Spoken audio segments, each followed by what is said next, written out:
This channel does not promote any violent, harmful, or illegal activities. All content provided by this channel is meant for an educational purpose only. Top quality और consistent performance के लिए सिर्फ silver pump नाम याद रखना। হর্ষদিন সংঘাতে Iran ইসরায়েলের যে পরিস্থিতি তৈরি হচ্ছে তা সপ্তমে। এবার ইসরায়েলে হাইপারসোনিক মিসাইল হানা, ফতে 1 মিসাইল আঘাত এনেছে ইসরায়েল। অধিকৃত এলাকার আকাশ ইরানের দখলে দাবি ইরানের সেনাবাহিনীর। ইরানে পাল্টা হামলা চালিয়েছে ইসরায়েল। তেহরান সহ একাধিক শহরে রাতভর বোমাবর্ষণ হয়েছে।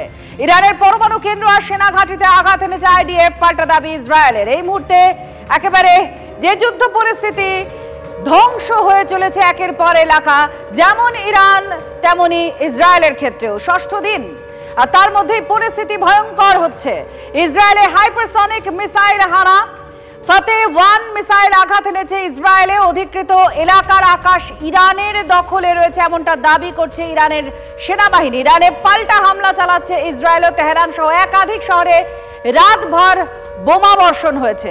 ইরানের পরমাণু কেন্দ্র সেনা ঘাঁটিতে আঘাত এনেছে আইডিএফ, এমনটাই পাল্টা দাবি ইসরায়েলের। সুমন আমাদের প্রতিনিধি আমাদের সঙ্গে রয়েছেন, আরো জানাচ্ছেন। সুমন, একেবারে সপ্তমে রয়েছে সংঘাত, এই ষষ্ঠ দিনেও আরো ভয়ঙ্কর প্রবল হতে চলেছে, কারণ রাতভর বোমা বর্ষণ হয়েছে। কি অবস্থা, কি কি আপডেট আসছে? দেখো, সামরিক বিশারদরা বলছিলেন যে কোথাও হয়তো ইরান পিছু হটবে, তার কারণ যেভাবে ইসরায়েল ইরানের নিউক্লিয়ার রিসার্চ সেন্টার তার সঙ্গে সঙ্গে স্ট্র্যাটেজিক লোকেশনগুলোয় ক্রমাগত আঘাত চালিয়ে যাচ্ছে, সেখানে হয়তো ইরান এবার থামবে। কিন্তু ইরান কিন্তু রিটালিয়েট করেই চলেছে। এবং তোমাকে বলে রাখি, ইরান কিন্তু লাগাতার আক্রমণ চালিয়ে যাচ্ছে তেল আভিভ, হাইফা ইত্যাদি জায়গায় ইসরায়েলের। এবং ইরানের উপরে যে হুঁশিয়ারি ডোনাল্ড ট্রাম্প দিয়েছেন, খামেইনি, তিনি সুপ্রিম লিডার ইরানের, তিনি কোথায় আছেন সেটা আমেরিকা জানে, চাইলে এক্ষুনি তাকে এলিমিনেট করতে পারে। এটা জানার পরেও কিন্তু খামেইনি তিনি কিন্তু হুঁশিয়ারি সুরে বলেছেন যে তাদের লড়াই চলবে। এবং তারপর আবারও কিন্তু তেল আভিভ এবং হাইফাতে আক্রমণ হয়েছে।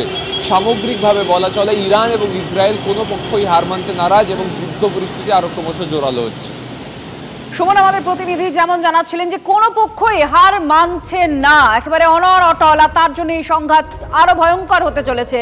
এবার কি আমেরিকা সেখানে যোগ দিতে চলেছে, এই প্রশ্নটা তীব্র হচ্ছে। তবে শুধু প্রশ্ন চিহ্ন নয়, এবার মনে হয় প্রশ্ন চিহ্নটা উঠে যাচ্ছে, কারণ ক্রমাগত ডোনাল্ড ট্রাম্প হুঁশিয়ারি দিচ্ছেন তার সোশ্যাল মিডিয়ায়, ইরানের আকাশ তাদের দখলে রয়েছে।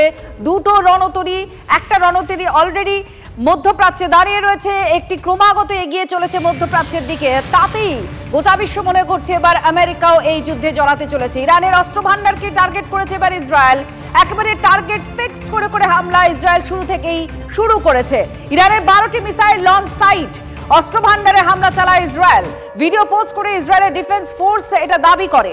দেশের নাগরিকদের সুরক্ষা দেওয়ার লক্ষ্যই এই হামলা, বার্তা দিয়েছে আইডিএফ। আর ইরান তার পাল্টা কিভাবে দিচ্ছে দেখুন, রাতভর গোলা বর্ষণ করেছে, হাইপারসোনিক মিসাইল ছুটছে তারা ইসরায়েলে। এই পরিস্থিতি ঠিক কোন জায়গায় দাঁড়িয়ে রয়েছে, কি হতে পারে আগামীতে, আমরা কথা বলবো শুভাশিস ব্যানার্জি, তিনি আমাদের সঙ্গে রয়েছেন বিশেষজ্ঞ। শুভাশিস বাবু, কোন জায়গায় এখন পরিস্থিতি দাঁড়িয়ে রয়েছে? কারণ শুরু থেকেই একটা আলোচনা চলছে যে আমেরিকা জড়াবে কি এই যুদ্ধে। এবার ক্রমাগত মার্কিন প্রেসিডেন্টের যে হুঁশিয়ারি, তাতে মনে হচ্ছে আর প্রশ্ন নয়, জড়াতেই চলেছে, এবার যুদ্ধে সরাসরি যোগ দেবে আমেরিকা। পরিস্থিতি কোন দিকে গড়াচ্ছে এখন? অ্যাবসলিউটলি, আমেরিকা খুব তাড়াতাড়ি যোগদান করবে, সেটা আগের দিন আমি যেমন বলেছিলাম। আমার মনে হয় আগামী 3 দিন এই যুদ্ধে খুব ইম্পর্টেন্ট। পয়েন্ট 1, পয়েন্ট 2 হচ্ছে যে যদি আমি 15 তারিখকে একটা মার্ক ধরি, 15ই জুনকে, আজকে আমরা 18ই জুনে যখন কথাবার্তা বলছি, তখন there is a sharp downfall in Iran's missile number. সেটা আমাদের কিন্তু গণ্য করতে হবে, যেটা অ্যাকর্ডিং টু আইডিএফ রিপোর্ট আগের দিন যেটা ছিল 200-র উপরে, সেটা পরের দিন 123, তারপরের দিন হচ্ছে 89, আর গতকাল যেটা হচ্ছে সেটা 62 মতো। সুতরাং শার্প ডাউনফল, সেখানে বোঝা যাচ্ছে যে এবারে ওরা কোয়ান্টিটি কমিয়ে ওরা যেটা চেষ্টা করছে মোর এফেক্টিভ হিটে যাওয়া। এই জন্যই হিট করার যে মেইন ভরকেন্দ্র সেটা তেল আবিব হয়েছে, কারণ তেল আবিবের মধ্যে ইসরায়েলের সব থেকে ইম্পর্টেন্ট ইনস্টলেশন গুলো আছে এবং সেই ইনস্টলেশন গুলোকে তারা হিট করতে চাইছে। এবং সেই ইনস্টলেশন গুলোকে যদি তারা হিট করে তাদের কোয়ালিটি ড্যামেজটা ঘটাতে পারে, ইফ নট কোয়ান্টিটেটিভ ড্যামেজ, সেক্ষেত্রে ইসরায়েল যদি একটু পেছন পা হয় তাহলে কিছু রিকভারির সময় পাবে ইরান, এবং সেই সময়টাকে ব্যবহার করে তারা রিঅ্যালাইনমেন্ট এন্ড আবার যারা তাদের অ্যালাইনমেন্ট আছে তাদের থেকে সাপোর্ট, এই দুটো জিনিস এক্সপেক্ট করছে। রিগার্ডিং দ্যাট, এই কারণেই বারবার অ্যাসাসিনেশন অফ হামিনি একটা পয়েন্ট উঠে আসছে, বারবার আমেরিকান ইন্টারভেনশনের পয়েন্টটা উঠে আসছে, এবং এটা অলমোস্ট শিওর হয়ে দাঁড়িয়েছে আজকের ডেটে যে আমেরিকা খুব তাড়াতাড়ি ইন্টারভিন করবে। বিকজ আমেরিকার মধ্যে একটা জিনিস চলছে যে আমেরিকা কিন্তু যতটা অ্যাসিওর্ড রেজাল্ট ভেবেছিল এটা হবে, সেটা কিন্তু এখন পর্যন্ত অ্যাচিভ করতে পারেনি।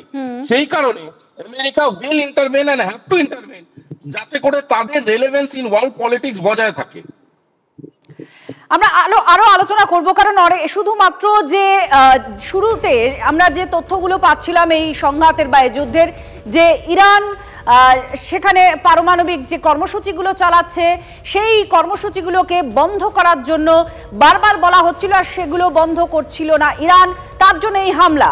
কিন্তু পরবর্তীতে দেখা যায় এর লক্ষ্য অন্যরকম, অর্থাৎ বলা হচ্ছে যে পালা বদল করা হবে, ইরানের পালা বদল, সেই শাসকের পালা বদলেই এই সংঘাত থামবে, এমনটাই বলা হচ্ছে। ইসরায়েলের তরফ থেকে লাগাতার এটাই বলা হচ্ছে। তেহরানে ফের হামলা চালিয়েছে নেতানিয়াহু সরকার, একের পর এক মিসাইল হামলা চলছে। তেহরানের তেলের ডিপোতেও হামলা চালিয়েছে ইসরায়েল। আর এখানেই নয়, ইরান পাল্টা যে মার দিচ্ছে সেটাও শুরুতেই আপনাদের জানাচ্ছি। আরো একটা উদাহরণ দিচ্ছি কি কি হয়েছে। তেল আবিবে পাল্টা হামলা চালিয়েছে ইরান।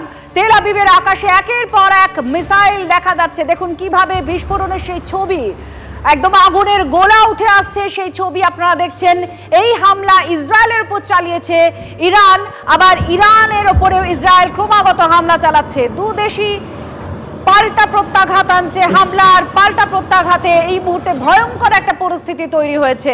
ইরানের হামলায় ইসরায়েলের পার্কিং এলাকাতেও আগুন জ্বলছে, পর জ্বলছে গাড়ি। দেখুন বারবার ইসরায়েলের তরফ থেকে বলা হচ্ছে যে ইরানের মানুষ তারা তাদের যে লক্ষ্য পালা বদল শাসকের, তাতে যোগ দিন, তারা সামিল হন, সাধারণ মানুষ টার্গেট নয় ইরানের, এমনটা নেতানিয়াহু বলছেন।